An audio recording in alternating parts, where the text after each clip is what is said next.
el Pacto Internacional del año 1966 sobre los derechos civiles y políticos, así como el de los derechos económicos, sociales y culturales, los dos reconocen el derecho de autodeterminación de los pueblos en territorios de estados sin distinguir si son soberanos o no.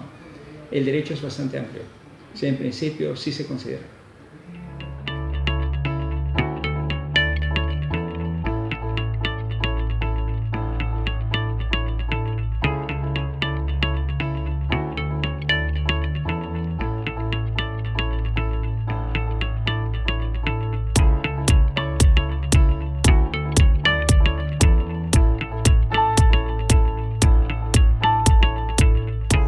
En principio, el artículo primero de los pactos internacionales no restringe derechos, no restringe el derecho de autodeterminación.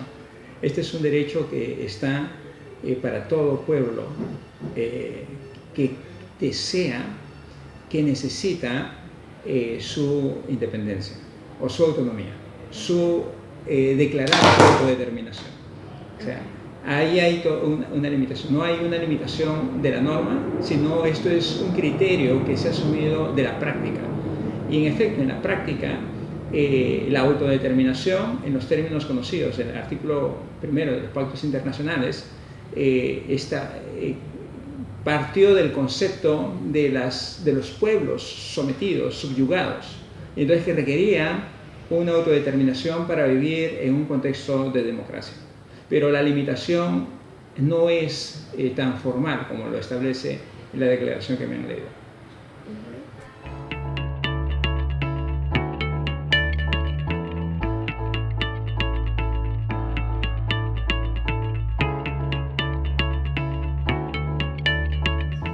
¿Cuál es la diferencia entre secesión y autodeterminación?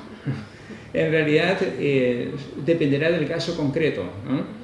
La secesión es la división objetiva de un pueblo o de un estado soberano. En cambio, la autodeterminación es un derecho de los miembros de una parte de ese estado soberano que piensa de manera diferente y que por tanto quiere una autonomía frente al estado soberano. La secesión busca partir. En este caso, la declaración de autonomía es completamente diferente. La secesión es agresivo en términos de choque dentro del mismo Estado soberano.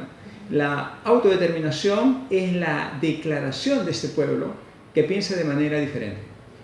Entonces, es completamente, a mí me parece que es completamente diferente. Y eso lo podemos vivir en los pueblos que tenemos aquí en nuestro país, en el Perú. Hay grupos que se pueden autodeterminar diferentes, pero ellos no buscan la secesión en sí. Entonces, se autodeterminan diferentes y de pronto quieren conseguir un espacio diferente, pero no están generando la secesión. La secesión es una ruptura. Ellos no promueven una ruptura. Lo que se promueve es un reconocimiento de una identificación diferente. A mí me parece que son muy diferentes los conceptos. No voy a decir que sean absolutamente diferentes, pero que son dos conceptos diferentes.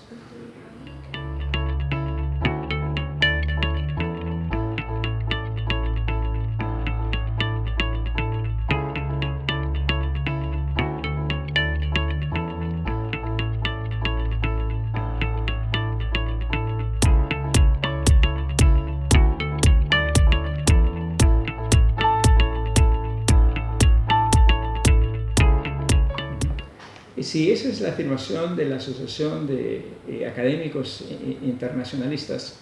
O sea, puedo decir que es una opinión que se puede contraponer con otras opiniones, ¿no? Para ir llegando a un consenso y buscar una solución a este problema muy serio. ¿Qué cosa es el interés general en el Estado español? Esa es una primera pregunta que debería ser aclarada por instituciones como la que me ha referido. ¿Qué cosa es el interés de la comunidad, de las comunidades que componen el Estado español?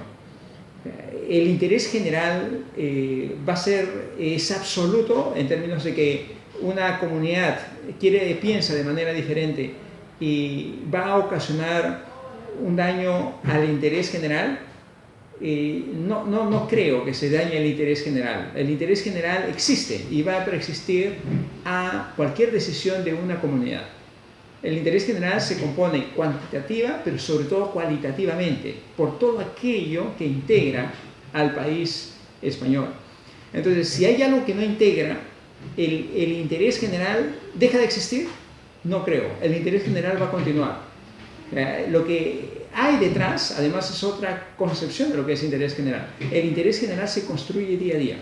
El interés general no es un derecho absoluto establecido sin movimiento, es un derecho que se transforma.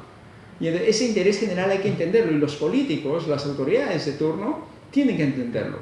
Y tienen que entenderlo para conducir al pueblo español y al pueblo de cada una de las comunidades que integran el Estado soberano español a las mejores condiciones de convivencia que ellos han buscado, buscan y querrán buscar.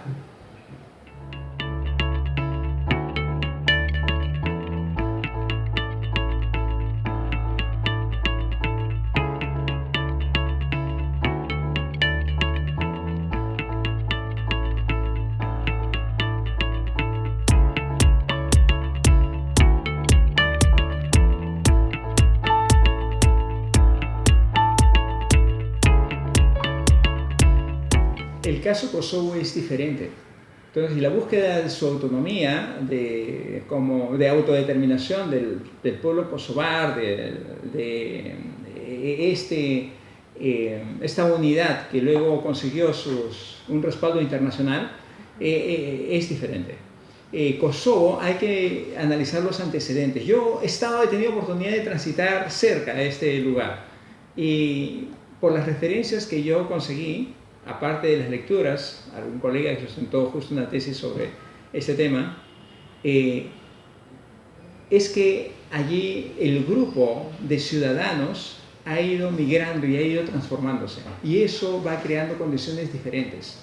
Y luego la situación de guerra, de búsqueda de la administración de ese territorio por parte de un grupo étnico y en disputa otro grupo étnico, hacen que el caso sea diferente. O sea, cualquier argumento que ha sustentado un organismo internacional sobre esa realidad hay que mirarlo con cuidado. Entonces, para aplicarlo en otro contexto. Yo creo que el caso de Cataluña es diferente. Cataluña es un pueblo identificado históricamente en ese espacio geográfico, y eso viene desde la época nuestra, colonial o precolonial. Entonces, esa identidad que aparece y que subsiste en este espacio social, geográfico, entonces lo hace diferente a Kosovo. En Kosovo el grupo étnico ha migrado, hasta donde tengo información, conocimiento, y en otras realidades probablemente sean semejantes. Entonces, allí ciertamente que se aplican principios, normas democráticas, más allá de normas legales, si cabe decirlo. O sea, hay normas superiores a las normas legales, inclusive a las normas constitucionales. Hay normas que están en la misma población, que va desarrollando el entendimiento de lo que es la propia norma constitucional. Eso es más importante, y eso se debe entender en el contexto de cada país, de cada grupo social o de cada grupo étnico. Entonces, todo ello hay que sopesar para analizar el caso.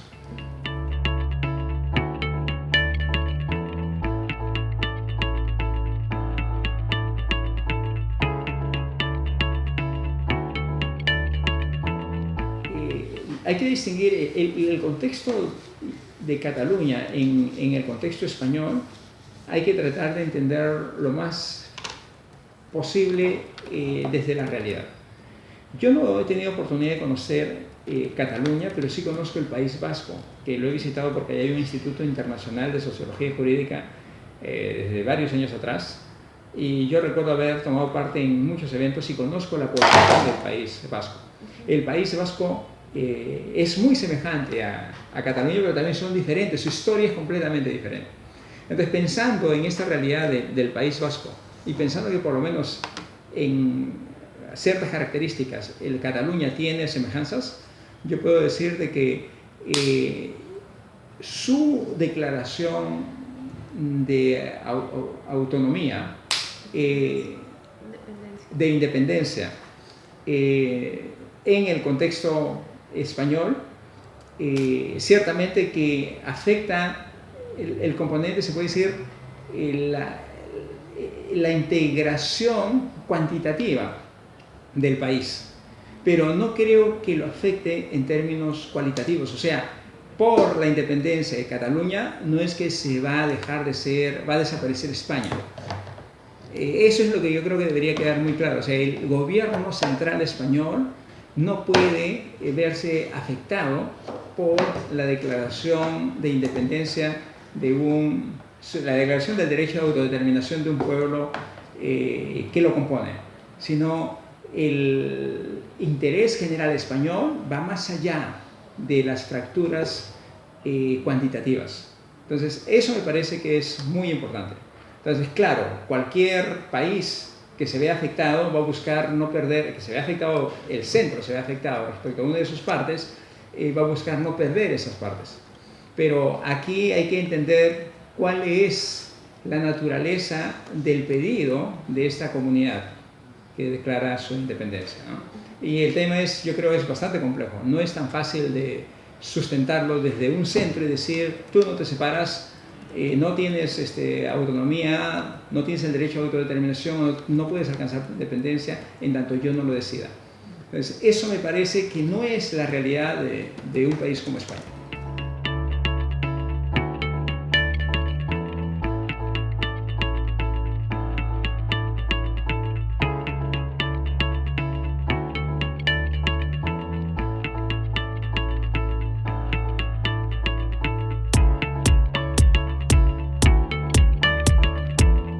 Primero hay que ser realistas. En estos momentos todavía no está resuelta la independencia de Cataluña. O sea, al contrario, lo que ha buscado el gobierno central es controlar esta comunidad autónoma.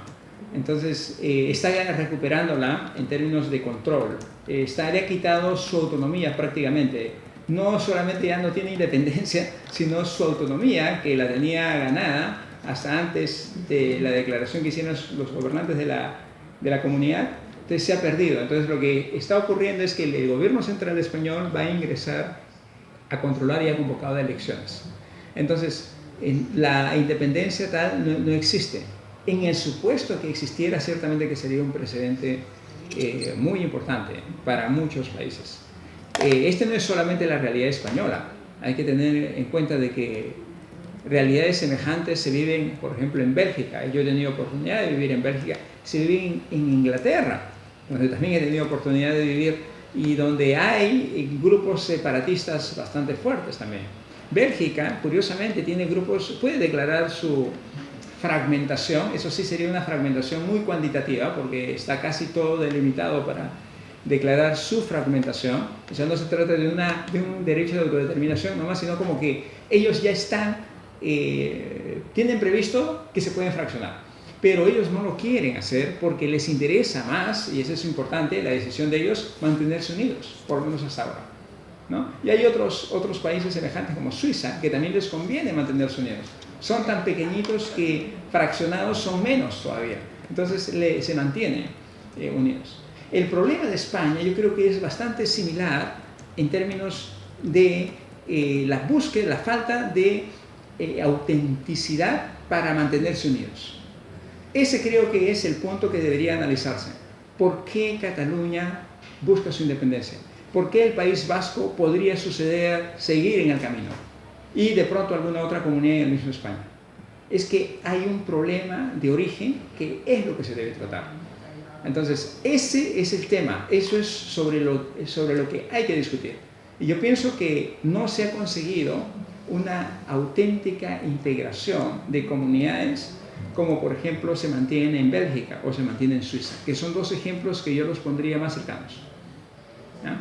Ahora, si se consigue la independencia, como se pregunta, de Cataluña, de hecho que eso tendría un impacto bastante grande, pero sería solo la realidad española, en tanto allí no ha funcionado criterios de integración de comunidades autónomas.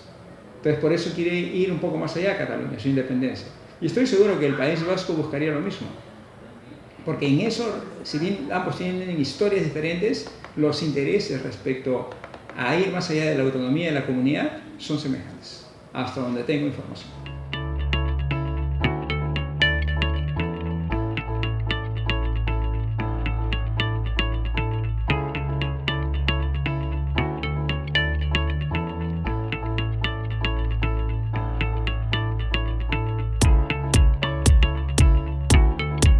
Por supuesto que el gobierno central español reafirme la unidad del territorio, la soberanía española, incluyendo a la comunidad Cataluña, entonces se restringirían de hecho intereses de autodeterminación que están presentes en Latinoamérica, en África y seguro en países asiáticos.